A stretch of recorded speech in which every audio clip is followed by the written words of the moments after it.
My brother's text blinked on my phone screen, smug as always. I stared at it, then typed back 2 words. Keep dreaming. A few minutes later, another notification lit up my phone. This time it was my dad. Big, bold letters filled the screen like a verdict. Refuse and you're cut off from family events. Cut off. From dinners where I was treated like a servant. From birthdays where my brother's gifts were mountains and mine were envelopes of pity. From holidays where my seat was at the end of the table, scraping plates while everyone else laughed.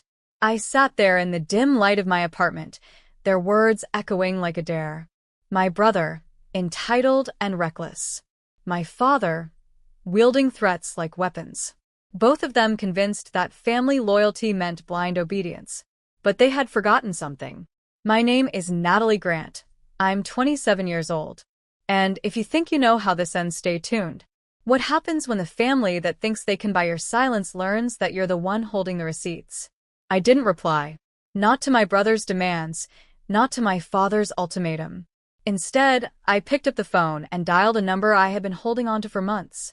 A number they didn't know I had. As it rang, I picture my father's face when the foundation he thought was his alone began to crack. The face of a man who believed threats could control me. The voice on the other end answered warmly. This is Attorney Collins. Ready to proceed? I smiled into the receiver. Yes. It's time. And just like that, the game shifted. Attorney Collins's voice was calm, confident. We've prepared everything. All we need is your go-ahead to file the paperwork. I leaned back in my chair, staring at the ceiling. Do it. For months I'd been collecting documents, bank transfers, tax records, property deeds, all the proof of how much I had propped up my family while they called me ungrateful. Every loan in my name. Every temporary favor that turned permanent. Every time they told me it was my duty because I was the responsible one. By morning, the plan was in motion. Quietly. Legally. Meanwhile, my brother's texts piled up. So? Are you co-signing or not? Dad says you're being selfish. Fine, but don't come crying when you're not invited to Thanksgiving. Thanksgiving. The holiday where I cooked the entire meal while they laughed in the living room. What a loss. Then Dad's voice thundered through my voicemail. Natalie, this is your last chance. Family loyalty means sacrifice. If you won't help your brother, you're no daughter of mine. I played it twice, then saved it. Evidence. At lunch, Collins called again. Paperwork filed. Clause 7.2 of your joint accounts protects you from being liable for any of their debts moving forward. And, she paused, almost amused, it also freezes access to the emergency fund unless you authorize it. I grinned. That fund had always been their safety net. Their cushion. Their weapon when they wanted to remind me I wasn't in control. By dinner, my phone lit up again. This time, not with demands, but with panic. Natalie, what happened to the account? Why can't we withdraw? I set the phone down, calm washing over me. For once, the silence wasn't mine. By dawn, the storm had arrived. 32 missed calls. A dozen frantic texts. My brother's messages alternated between rage and begging. You froze the account? Are you insane? Unfreeze it now, or Dad's cutting you out for good. Please, Nat, I already told the dealership I'd be there this week. They're holding the car. I almost felt sorry for him, almost. But then I remembered every time he borrowed money and called it a loan he'd never repay. Every birthday where he got a brand new gadget while I unwrapped a sweater.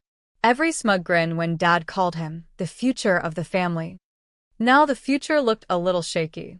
At noon, Dad finally showed up at my office. He stormed in like he owned the place, slamming his hands on my desk. Natalie, you've embarrassed this family. Do you know what people will say if they find out you turned against your own brother? I closed my laptop calmly. You mean what will they say when they find out you threatened to cut me off from family events because I wouldn't co-sign his debt? Or when they learn I was the one covering the bills behind the scenes for years? His face went red. That was your duty. I leaned forward, my voice steady. No, Dad. That was my choice. And now I choose differently. He opened his mouth, but before he could speak, I pressed play on my phone. His voicemail boomed through the office. Family loyalty means sacrifice. If you won't help your brother, you're no daughter of mine. His eyes flickered. He knew what it meant. Proof. Leverage. Power. For the first time, he looked unsure. I smiled. Game over. Dad froze as his own words echoed from my phone, filling the office. The same threats he'd barked with pride now hung in the air like evidence in a courtroom. You recorded me? He hissed. I shook my head slowly. No, Dad. You recorded yourself. I just pressed save. His jaw tightened. You wouldn't dare use that against me. I leaned back in my chair, calm, steady. I don't have to. Imagine what happens when Grandma hears it. Or Aunt Linda. Or the investors who always brag about how honorable you are. Do you think they'll see loyalty? Or abuse? The color drained from his face. My brother texted again, desperate this time. Nat, please. The dealership called. I'll lose the deposit. Just sign for me. I'll owe you forever. Forever. The same word he'd used the last 5 times. I slipped my phone into my bag and looked Dad in the eye. You wanted to cut me off from family events? Perfect. I'm cutting myself off, too. Except I'm taking my accounts, my business, and every last string you thought you had on me. He tried one last jab. You'll regret this when you're alone. I smiled. Funny. I've never felt less alone in my life. Because I wasn't playing their game anymore. I was rewriting the rules. Dad slammed the folder shut, grabbed it off my desk, and stormed out without another word. My staff watched from the doorway, wide-eyed. I just sat back, steady, letting the silence crown me. For the first time, the threat wasn't hanging over me. It was hanging over him. 2 days later, the wider family knew. Not because I told them, but because Dad couldn't hide it. Word leaked through cousins, then uncles, then Grandma herself. Everyone had questions. Why would you try to force Natalie into co-signing? Is it true you threatened to cut her off? I didn't need to say a word. The voicemail, forwarded to one relative, spread like wildfire. Dad's booming voice, if you won't help your brother, you're no daughter of mine, was now the family's favorite topic. At Sunday dinner, I stayed home, sipping coffee while my phone buzzed with updates. A cousin texted me. Your dad stormed out halfway through. Grandma told him she's ashamed. Said no father should treat his daughter like that. Another. Your brother kept whining about the car. No one had sympathy. Aunt Linda told him to grow up. I almost laughed out loud. The same relatives who once looked past every slight against me now saw the truth. Loud and undeniable. Meanwhile, my brother's text shifted tone again. Nat, I'm sorry. I shouldn't have asked. Just can you help me, please? I'll work for you if I have to. For years, I'd been the one reduced to begging. Now the roles had reversed. I typed one reply. No. And for once, that single word felt like the loudest sentence I'd ever spoken. Because the power wasn't in the evidence anymore. It wasn't even in their humiliation.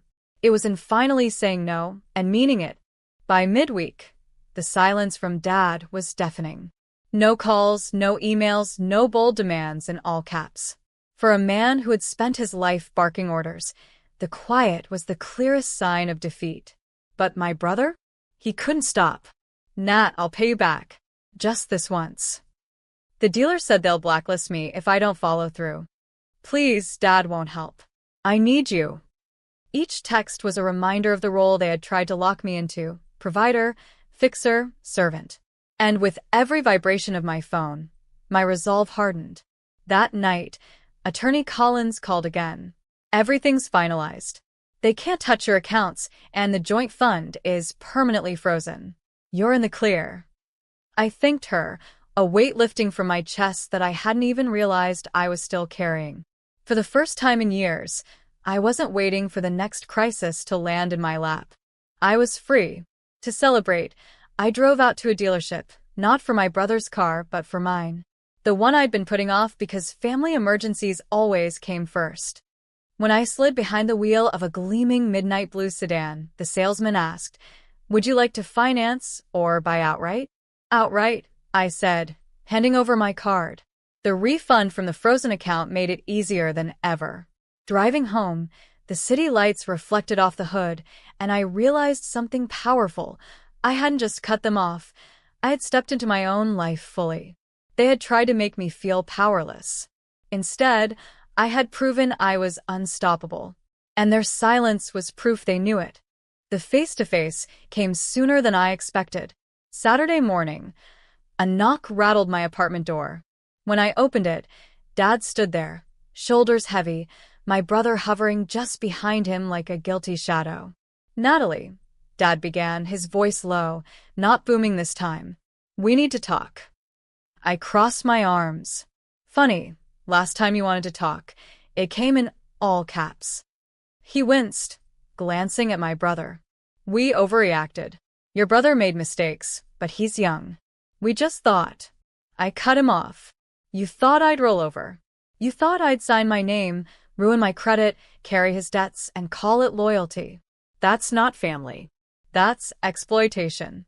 My brother shuffled his feet. "I'm sorry, Nat. I didn't mean." I raised a hand. No. You meant it. "You meant every request, every demand, every assumption that I'd sacrifice myself for you. You just didn't expect me to say no." Dad's jaw tightened, the old pride flickering. "Do you really want to cut ties over something like this?" I stepped closer, my voice steady. "I didn't cut ties. You did, when you threatened me, when you chose his comfort over my dignity. You made it clear I wasn't a daughter to protect, but a tool to use." The silence between us stretched, heavy and unfixable. My brother's eyes dropped, Dad's fists clenched, but neither had words left. I opened the door wider, not to invite them in, but to make my point clear. This is my space, my rules, my life, and unless you can respect that, you don't belong here. They stepped back, defeated. For once, the power was entirely mine. When the door finally shut behind them, I leaned against it and exhaled. The same people who had once dictated my every move had just walked away powerless, their threats hollow, their pride cracked wide open. Weeks later, the fallout became permanent. At family gatherings, their absence was obvious because they stopped inviting me, thinking it would punish me. But I didn't feel punished. I felt free. My holidays weren't filled with forced smiles and endless chores. They were mine, quiet dinners with friends, laughter that wasn't conditional, celebrations where I belonged. The voicemail still lived in my phone, Dad's booming voice snarling. "If you won't help your brother, you're no daughter of mine." I didn't delete it. I didn't need to. It was proof, a reminder of the line they had drawn, and how I had chosen to step over it into something better. One evening, I drove my new midnight blue sedan through the city, windows down, music playing. Freedom hummed in the engine, in the road stretching out ahead. This was the car my brother thought would be his, the signature my dad thought he could force from me. Instead, it was mine, bought outright, untethered, undeniable. When I parked, I snapped a photo, me leaning against the hood, skyline glowing behind me. Caption: "Funny thing about threats, they only work if you care about losing what they offer." The likes and comments rolled in. Supportive, admiring. People who saw me not as a freeloader, not as a backup plan, but as someone who had finally chosen herself. And that was the sweetest justice. Not revenge, not payback, just peace. They had tried to cut me off. Instead, I walked away whole. This story shows the bitter truth of family betrayal and the sweet taste of standing up for yourself. Sometimes those closest to you will test your limits, use your kindness, and expect your silence. But when you draw the line, you discover strength you never knew you had. The real lesson is simple.